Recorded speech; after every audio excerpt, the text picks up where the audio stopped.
आउज़ुबिल्लाहि मिनश्शैतानिर्रजीम बिस्मिल्लाहिर्रहमानिर्रहीम। अस्सलाम वालेकुम, मेरा नाम सोबिया सलीम है। आज मैं आपको गौहर पब्लिशर की जानिब से खुशामदीद कहती हूँ।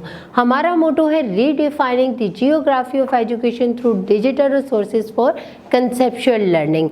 आज हम गौहर नदाए उर्दू जमात सोम सबक नंबर 4 और सफ़ा नंबर 29 खोलेंगे और वहाँ पर मौजूद कौन बनेगा बादशाह से मुतलिक जो बाकी की मशक रह गई है उसको हल करेंगे। सफ़ा नंबर 29 खोलते हैं और वहाँ पर मौजूद सवाल नंबर 5 देखते हैं। कहानी को एक बार फिर पढ़ें और इसमें से 2 अहम निकात लिखकर अपने अल्फाज में बताएं। इस कहानी का एक अहम नुक्ता ये है कि सच्चाई और ईमानदारी से ही बुलंद मर्तबा हासिल होता है और दूसरा नुक्ता ये है कि जीत हमेशा सच की ही होती है। चाहे कोई बड़ा काम हो या मामूली काम, जीत सच की ही होती है। इसके बाद अगला सवाल हम देखते हैं, सवाल नंबर 6। ये इबारत पढ़ें और नीचे दिए गए सवालों के जवाब दें। मैं ये इबारत पढ़ूंगी, आपने सुनना है, फिर मैं सवाल करूंगी, आपने उसके जवाब देने हैं। खान बाबा की उम्र 60 साल होने को है। वो कस्बे के फाटक पर फ़राइज़ अंजाम देते हैं। वो बहुत मेहनत से काम करते हैं। रेलगाड़ियाँ जब भी गुजरती हैं, खान बाबा फाटक पहले ही बंद कर देते हैं। फाटक बंद हो तो कोई गाड़ी, मोटरसाइकिल या साइकिल पटरी पर नहीं आती। इसी तरह कोई हादसा नहीं होता। खान बाबा कहते हैं बच्चों को पटरी के करीब खेलना भी नहीं चाहिए। सुना आपने इस पैराग्राफ को। अब मैं सवाल करती हूँ, खान बाबा कितनी उम्र के हैं? खान बाबा तकरीबन 60 साल के हैं। रेलगाड़ी गुजरने से पहले फाटक क्यों बंद किया जाता है? रेलगाड़ी गुजरने से पहले फाटक इसलिए बंद किया जाता है ताकि कोई गाड़ी, मोटरसाइकिल या साइकिल पटरी पर ना आ सके और हादसा ना हो सके। बच्चों को पटरी के करीब क्यों नहीं खेलना चाहिए? बच्चों को पटरी के करीब इसलिए नहीं खेलना चाहिए कि खेलते खेलते कोई बच्चा पटरी पर ना चला जाए और जानी नुकसान या बुरा हादसा ना हो।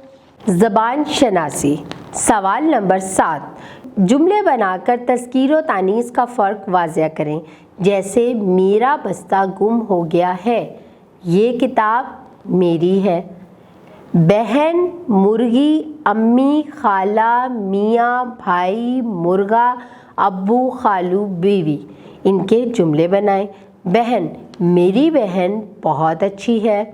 मुर्गी, मुर्गी अंडे देती है। अम्मी, मेरी अम्मी बहुत अच्छी हैं। खाला, खाला चांद हमारे घर आई हैं। मियाँ, मियाँ ने बीवी को डांटा। भाई, ये मेरा छोटा भाई है। मुर्गा, मुर्गा अजान दे रहा है। अब्बू, मेरे अब्बू का नाम इमाम दीन है। खालू, खालू भी साथ ही आए हैं। बीवी, बीवी खामोशी से रोती है। अब हम सफ़ा नंबर 30 खोलते हैं और वहाँ पर सवाल नंबर 8 देखते हैं। पढ़कर फ़ेल हाल, फ़ेल माजी और फ़ेल मुस्तकबिल के जुमले अलग करें। मैं तीसरी जमात में पढ़ता हूँ, ये कौन सा जुमला है? फ़ेल हाल, क्योंकि इस वक्त वो पढ़ रहा है। मेरे अब्बू बाज़ार जाएंगे, अभी जाना है, गए नहीं। फ़ेल मुस्तकबिल, कल मैंने किताब ख़रीदी थी। कौन सा फ़ेल? फ़ेल माजी, यानी कि मैं ये काम कर चुकी हूँ। 1 रुपये में 100 पैसे होते हैं। फ़ेल हाल, हम बकरे की कुर्बानी करेंगे। फ़ेल मुस्तकबिल, सब बच्चे ईद पर बहुत खुश थे। फ़ेल माजी। आगे देखते हैं, आओ नया लिखें। सवाल नंबर 9। सच के फ़ायदे के मौजू पर 10 जुमलों का मज़मून लिखें। आप ये मज़मून ख़ुद भी लिख सकते हैं और जो मज़मून मैं आपको बता रही हूँ वो भी लिख सकते हैं। सच में बरकत है। सच से अल्लाह ताला खुश होता है। सच्चाई इंसान को ऊंचाई पर ले जाती है। सच्चे आदमी को हर कोई अपने पास बिठाता है। जीत हमेशा सच्चाई की होती है। झूठ की बदबू से फरिश्ता 1 मील दूर चला जाता है। दुनिया और आखिरत में कामयाबी हासिल करने के लिए सच बोलना चाहिए। सच बोलना अल्लाह ताला की खुशनुदी का ज़रिया है। सच्चा आदमी कभी शर्मिंदा नहीं होता। सच से दुनिया में इज्जत मिलती है और आखिरत में जन्नत में दाखिल किया जाता है। आगे हम देखते हैं सवाल नंबर 10। अपनी पसंद के मौजू पर तकरीर तैयार करें और दुरुस्त लबो लहजे और दुरुस्त लफ्ज़ के साथ अपनी जमात के सामने पेश करें। आपने अपनी पसंद का मौजू लेना है, उस पर तकरीर तैयार करनी है। मैं अपनी पसंद का मौजू लेती हूँ और उस पर आपको दुरुस्त लफ्ज़ के साथ तकरीर सुनाती हूँ। कुरान मजीद मेरी पसंदीदा किताब है। ये किताब अरबी ज़ुबान में है। हर रोज़ इसकी तलावत करनी चाहिए। मैं भी बाकायदगी से इसकी तलावत करती हूँ। ये अल्लाह ताला की आखिरी आसमानी किताब है। इसके बाद क़यामत तक कोई किताब नहीं आएगी। ये किताब हमारे प्यारे नबी करीम सल्लल्लाहु अलैहि वसल्लम पर नाजिल हुई।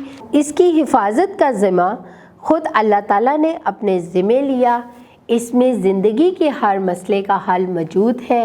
इसका एक हर्फ पढ़ने से 10 नेकियां मिलती हैं। इसमें बीमारों के लिए शफा और दुखी लोगों के दर्द का इलाज मौजूद है। इंसानों की हदायत और रहनुमाई का सरचश्मा है। अब इस सबक के आखिर में सरगर्मियाँ दी गई हैं, मैं वो आपको बताती हूँ। 4 के गिरोह में बैठकर बातचीत करें कि हम रोज़मर्रा ज़िंदगी में पानी, बिजली, गैस और ज़राए अबलाग, टीवी, रेडियो का गलत इस्तेमाल कैसे रोक सकते हैं। अपनी तजावीज़ खुशखत करके चार्ट पर लिखें और अपने घर वालों को भी बताएं। गिरोह में बैठकर बातचीत करें कि स्कूल में अगर खेलते हुए कोई तालिब इल्म ज़ख्मी हो जाए तो आप उसकी मदद कैसे करेंगे। आपने किसी शादी या सालगिरह में शिरकत की होगी। गिरोह में बैठकर एक दूसरे को बताएं कि उसमें आपको क्या अच्छा लगा और क्या बुरा लगा। मुझे यकीन है तलबा आपने इस कहानी को बहुत अच्छे तरीके से दोहराया होगा और इस मश्क को भी हल कर लिया होगा। अपना बहुत सारा ख्याल रखें। अल्लाह हाफिज़।